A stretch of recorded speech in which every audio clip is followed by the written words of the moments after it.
This is Bert. I'm sorry I couldn't be with you today. I am downtown attending a PSEA meeting. Before I talk about my presentation, I want to thank Mike and Kristen for organizing all the activities in CVLA. I think I'm forgetting one person's name. Sorry about that. I thought the information you shared with us was valuable, helpful, and you certainly modeled how we can effectively organize an online course. And I just lost my little circle. I think I'm in the wrong spot. I would like to start by saying that I found the information about building interactions to be helpful. As you see right now, I'm kind of modeling what I would do for my students, a front-facing camera.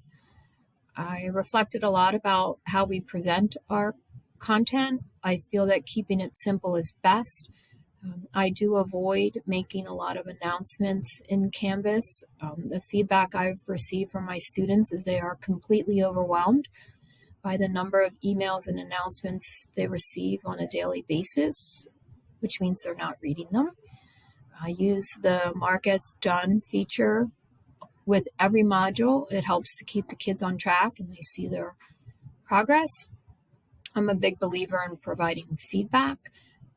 I actually believe that most of our projects should not be graded by the teacher. They should be graded by the student, and fostering an opportunity for self-reflection as well as editing, something that I do a lot. And I really think about how I chunk tasks, not so much because it's just a good thing to do, but because I was a terrible student, big procrastinator. I had no checkpoints along the way. So I've learned as a teacher, if I break up the assignments into little benchmarks, the kids not only see their progress, but it avoids that situation where kids are waiting till the last minute to complete their work. I make sure that I provide contact information for my students. I do use Google Voice. I stepped away from it since we're not doing virtual school right now, but I am getting back into it. It's been a handy way for students and teachers to get in touch with me. I keep my modules pretty tight.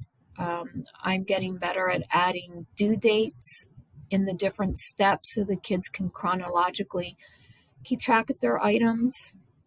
This is an evaluation that I just used with my film class. You can click that link. It is a self-evaluation. I am actually grading their ability to provide meaningful feedback.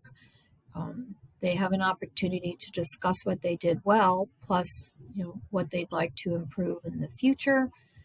And this is an example of a choice board that I'm actually using this year.